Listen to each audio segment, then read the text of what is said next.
Auditorium downtown where we're going to take a little ride in the elevator.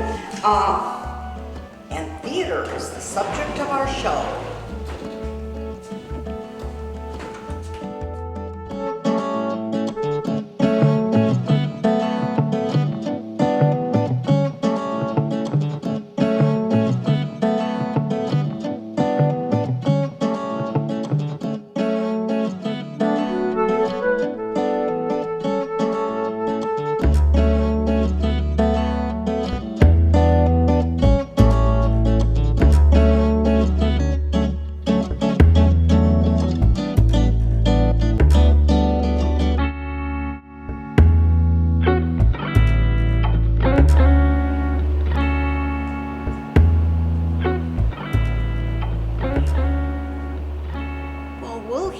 From director Andrew Sharp about the Community Players Summer Theater production, The Music Man. We are here at the Downtown Auditorium here on Central Avenue in Richland Center, Wisconsin, and we're going to meet here with Andrew Sharp, who's directing this summer's production of The Music Man. Why, here he is. Tell us about The Music Man, Andrew. The Music Man is a musical that I think practically everybody knows.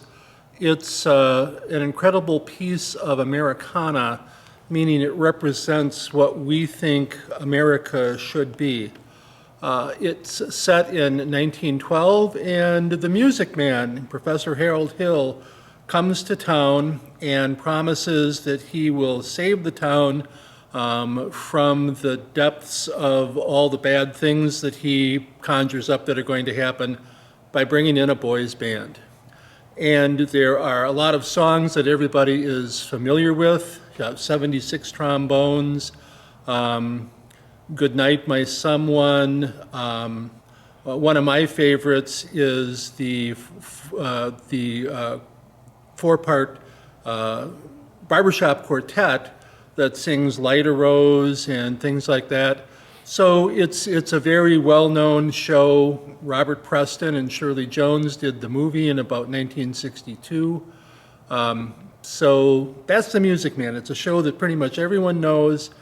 It's set in River City, Iowa, but it could be set, in my opinion, in Richland Center, Wisconsin. Mm-hmm. And it's almost tempting to change it from River City to Richland Center, but I guess we won't do that. Well, this used to be Richland City, so it's halfway there. Close. We could call it Richland City and see if anybody notices. But there's a song at the beginning when they're on the train, and they do a rhythmical. It's different. Yes. I think it's difficult. Oh yeah, it's very difficult. So there's 8 salesmen on the train, and then Professor Harold Hill is hidden amongst them, and they do this song that is the train starting up and going. So they're talking and they're singing, and it goes faster and faster, and it's what do you say? What do you mean? What do you say? Yeah. What do you mean? And it goes, you can talk, you can talk, you can talk, you can listen, you can talk, and it's supposed to be the rhythm of the train, and that's the opener. And I'm just thinking, if we get 8 men, obviously we will use females if we have to, but if we get 8 men and put them in there and they do a good job with that song, the show is kind of set. You can expect quality, and that is, of course, what I'm going for. Quality, and that everybody has fun with it and has a good time.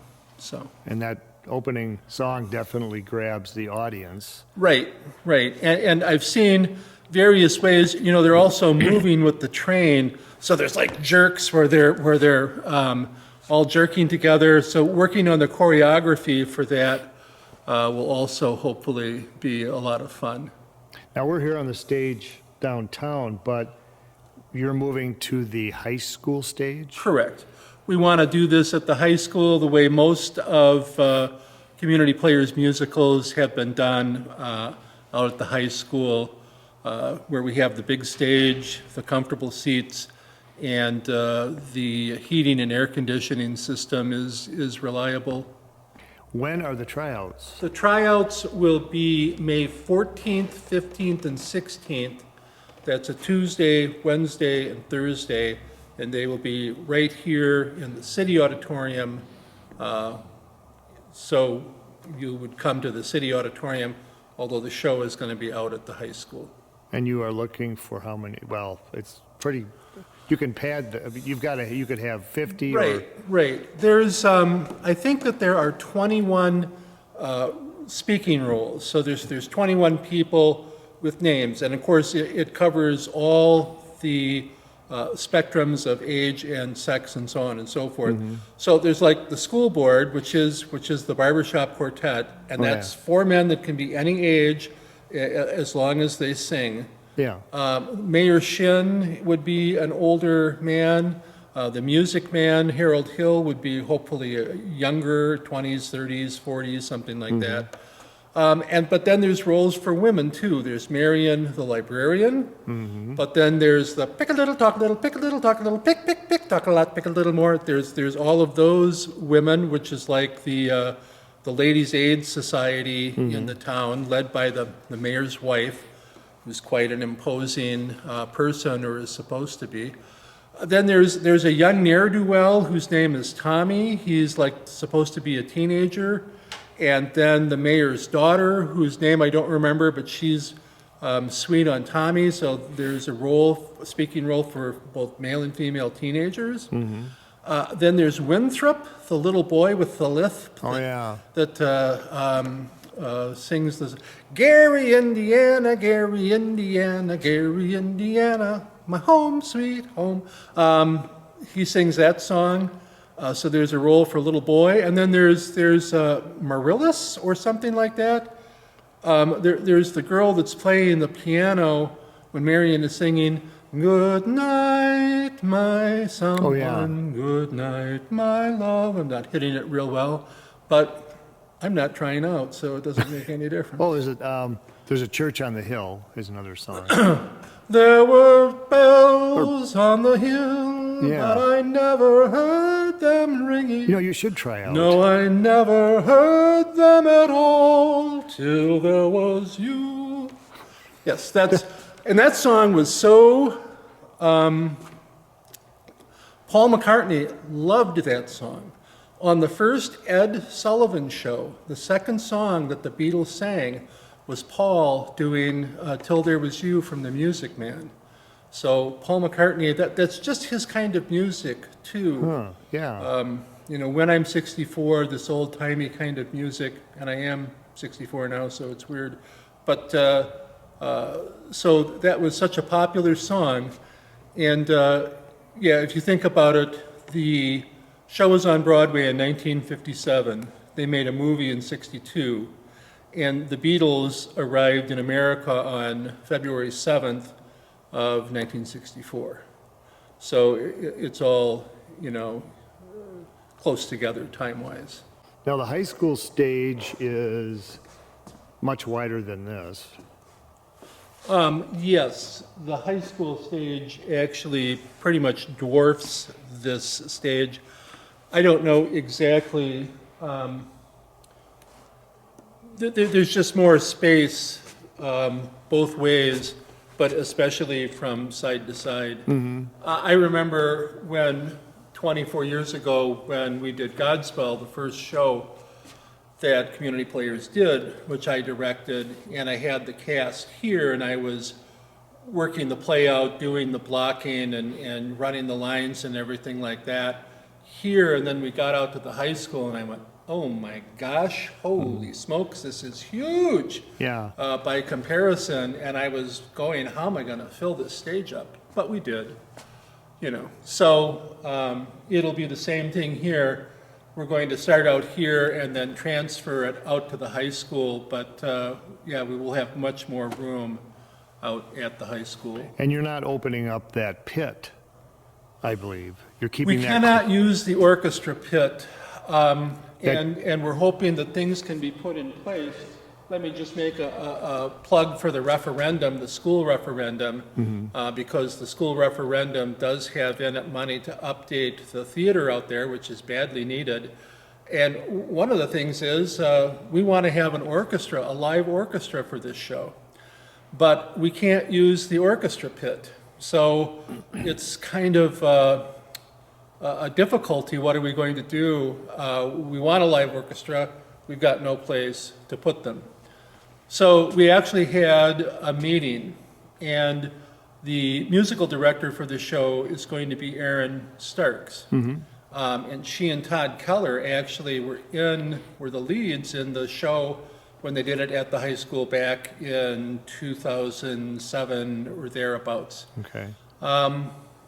She wanted a live orchestra. She didn't want to do it to a tape. And I was going, well, I don't want a live orchestra because we can't hide them, and it's going to distract the audience watching the orchestra instead of watching the show. But we compromised, and we're going to put them down on the ground because we can't use the pit. We're going to put them down on the ground to try and put some kind of blocking around them so it won't be so noticeable. But if the referendum was to pass, we would be able to fix what is needed so that we could use the orchestra pit again. And of course, it wouldn't just be us. It would be the high school choir, Liz Niemeyer, and the band. So it wouldn't just benefit us, it would benefit all the students and everyone out there, all the groups that come in to use the high school auditorium. Well, it was first used fall of '96. That was a while ago until when you really start counting up the years, you think, oh my God, that was a long time ago. Right, yeah, 96, I'm pretty sure that is what the Cornerstone has on it. And I remember I was there while they were building the high school, and I wanted to look at the stage. And I came out and looked, and I said, well, there's no trap door. To do Shakespeare and stuff like that, you know, Hamlet's father's ghost is supposed to rise up out of the trap door. There's no trap door. And they pointed me to the orchestra pit that has this shell that covers it. And they said, well, you could take one of these things off and use it as a trap door.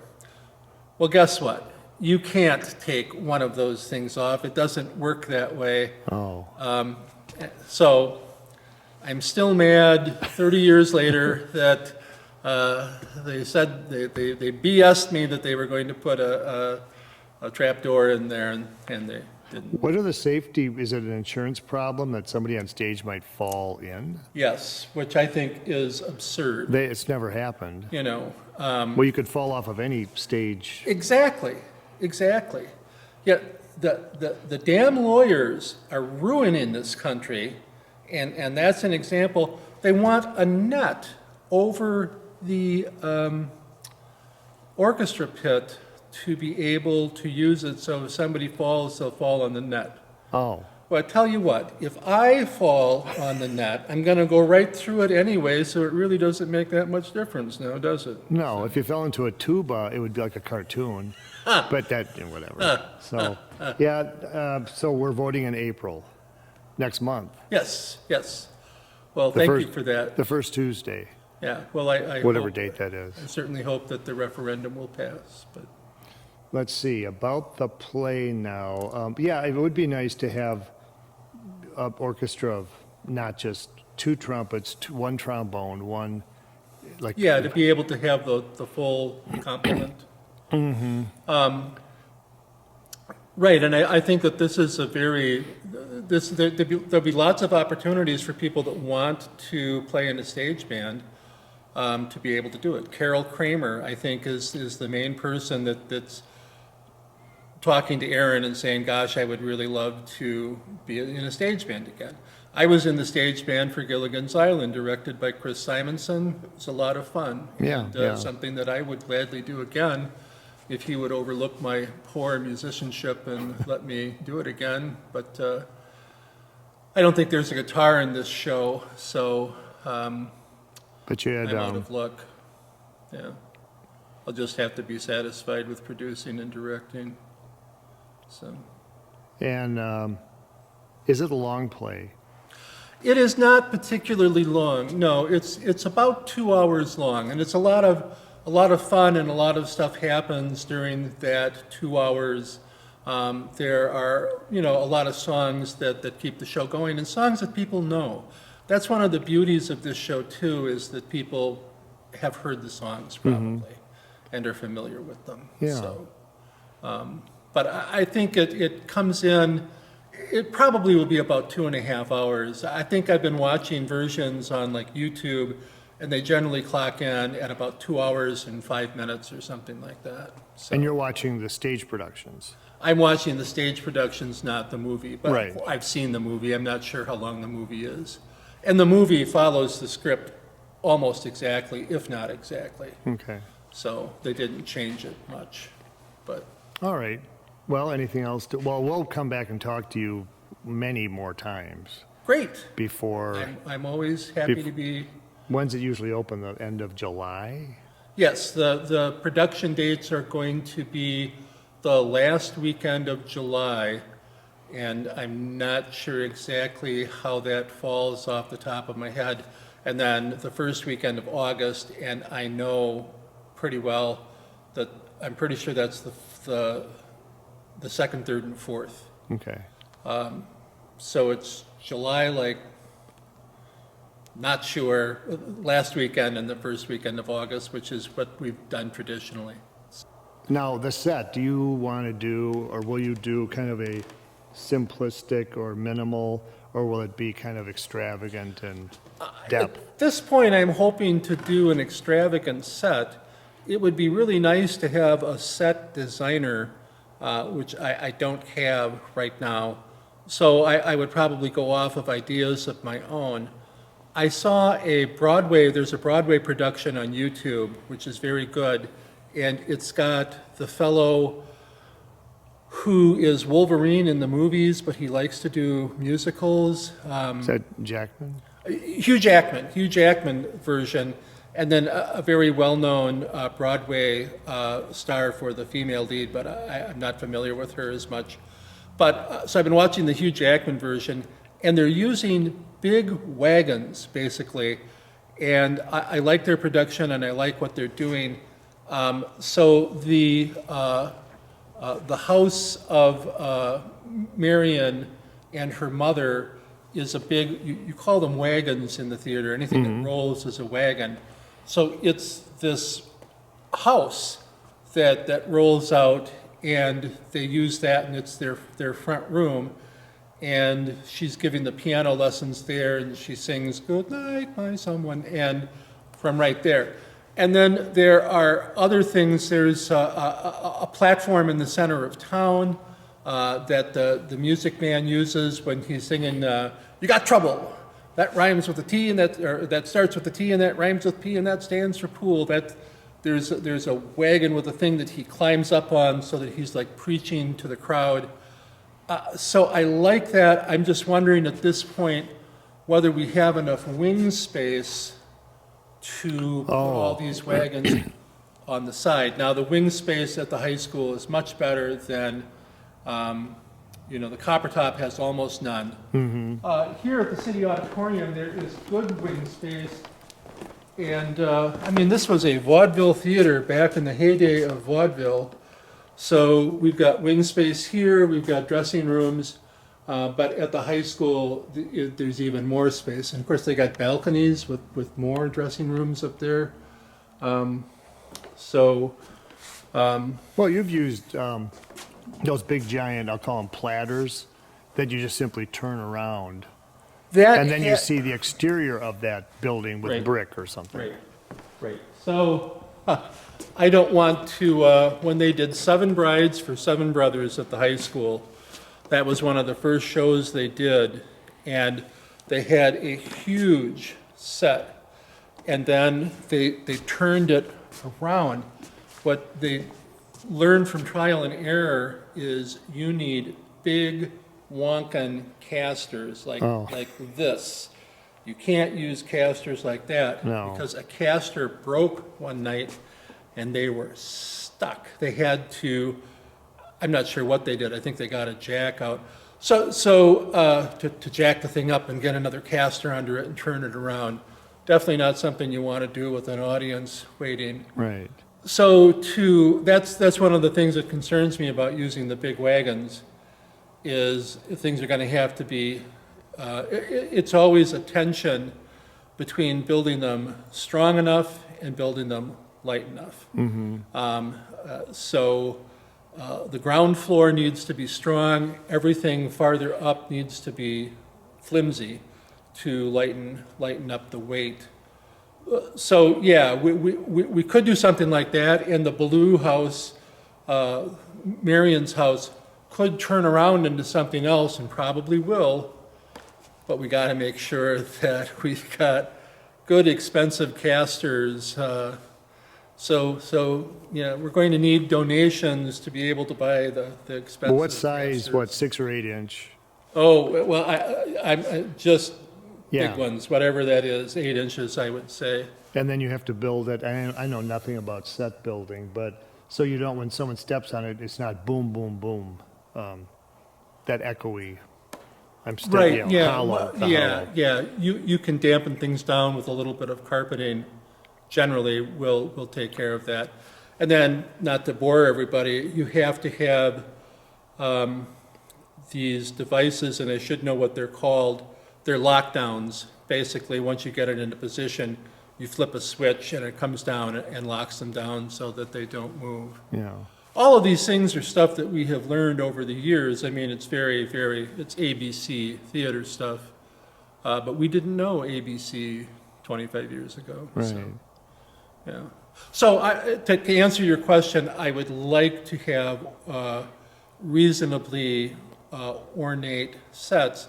We're only going to have about 3 weeks or so to build, because we won't get out to the high school until July 1st, and then the first show is like July 25th or something like that. So we're going to have to go hot and heavy. We need carpenters. If anyone is interested, they could email Community Players on the website. So set designer and carpenters are two of the things that we need the most. And the advantage of the high school is that, other than that backstage area for building painting, you can go outside Right. to this big empty area Yeah, and yeah. just build out there In and back, paint. yes, Yeah. you can, as long as you can get it back inside.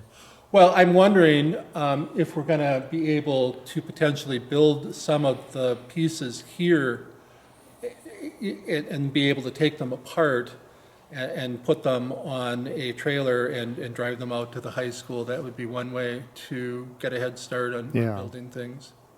So, So a set designer, yeah, a set designer would be Okay. real nice. we'll find out who did just- the 07 version. Drop out of the sky. Yeah. Right. All right, Yeah. anything else? Costumes. Costumes, are those going to be, you pretty much, I think you have quite a few of them, don't you? Yeah, I think we're in good shape for costumes. The show is set in 1912, and that is a very kind of popular period for shows. And so we have a lot of costumes here that fit that era. There are a lot of costumes out at the Copper Top that fit that era. I mean, if you turn the camera up there, I'm sure all those hats hanging there, there's plenty of 1912-ish hats if you look around. Yep. And we're going to be trying to stay with that era. Jenny Seide is going to be our costumer. She costumed The Lion, the Witch, and the Wardrobe. She costumed Heidi. She costumed Elf the Musical. And maybe she wasn't the only costumer, but she has the ability to sew like lightning, which is what we really, really need. It's hard to find people who can sew quickly and well. Yes, and she is fantastically quick. And even when we're backstage, she's still like knitting and stuff like that. So you'd think that she would want to rest, but that's what she does. So great. So yeah, I'm hoping for period costumes. The women would be in empire dresses, which are the long dresses that come from here and go straight down, and then they have the huge round hats with like the feathers and everything. That was the style. That's a fun style. The men wearing straw boater hats. So I would like to do it, and I want to get suit jackets for the men that look period. I see so many shows on YouTube where the costumes are great, and then the men are wearing modern suit coats, It just kind of ruins it for me. I realize I'm a stickler for things like that, but. Weren't they rather tight-fitting or close-fitting? Like the vests and the, Yeah, yes, they were. I think that men were a lot skinnier Well, back then yeah. than, I always say that my grandfather weighed 130 pounds, so you could make two of them out of me, but, yeah. well, look at the seats here, Right, how right. narrow they Yeah, are. exactly, and I never thought about it until this minute. This building was built in 1912, the exact same year that the show is set. So, serendipitous. Yeah. That was still Victorian era, or were they fading out No, of that was, by that time Edward was on the throne, and so the Victorian era was over. It was Edwardian. Maybe it hadn't hit Iowa yet, though. Who knows? Right. Well, yeah. it's, you know, Well, very true. it may Yep, start in Europe and Right. float over. I don't know. Right. Everything is 10 years or 20 years Yeah. behind. Okay. Just like baby boomers are still dressing like 1970, you know, the people then could have been dressing like years and years Yeah. before, so. All right. Is that about it? Other people involved in the show. Other people involved in the show. Okay. You've got, we said Jenny and, So Jenny Seide is the costumer. Aaron Starks is the music director. The choral, well, yeah, she's the choral music director. And then Logan Willis is actually going to lead the orchestra. So we'll have to figure out how we're going to credit people. Glenn Dunn, who everyone I think knows and loves, is going to be my assistant director. Trying to think of, trying not to omit people. Brittany Hine is the choreographer. What other positions are well, there? Shay. No, Shay's going to try out, but she's not Oh, doing anything. okay. Director, assistant director, costumer, choreographer, music directors. Oh, I'm going to have Kevin Riley is doing the lights. Brandon Merkel is going to be the tech director. And I mentioned like Brandon Merkel and so on. These are experienced people, Glenn, Right. that we've done this many times before. So I'm hoping it's going to be a high quality production. That's what I'm looking for. And we're trying to get as many community members as possible involved in the show. It would be nice if it was kind of a community effort by Richland Center, people taking part, people trying out. There's parts for kids in the show, for sure, obviously. Harold Hill is going to be doing the boys band, and nowadays I'm sure a lot of the versions of the show have both boys and girls as band members, and I'm totally willing to do that. So kids want to try out, there's parts for kids. I should have mentioned that before and just thought of that. Lots of kids. Lots of kids. And what about, they'll be mic'd on stage? Yeah, that's, okay, that's another interesting, at the high school, I feel like people have to be mic'd to be heard well. And so we have 16 microphone units from what I understand. That's almost enough to cover the entire cast, so I want to use microphones for everybody so that people can hear. The older I get, the deafer I get, and if there's anything that's disappointing, it's going to show in not being able to hear. Well, that theater wasn't, or the stage really wasn't designed, it was designed for choir, band, that kind of performance, I think, that would just blast toward the audience. Well, they were hoping that, you never know how the acoustics are going to be in a building until you build it. So they were hoping for good acoustics, and they just didn't, they aren't, this is, right here has got the best acoustics in the county, for sure. Yeah. And they did put acoustic panels in at the high school to try to get Yeah. the sound out there more. Clouds, maybe they called them clouds, I don't know. That could be. But the sound just isn't quite enough without microphones. So someone's got to do audio board Yes. full time. We will have It could be, I haven't recruited anybody, but I have someone in mind Right. for that, so. Okay. Yeah, his name's Ben Kelsch. No, I know nothing about, I can think of somebody, but I won't say it right now, but, no, I don't know anything about that stuff. Yeah, I'm just the video person. right. Okay, is that it now?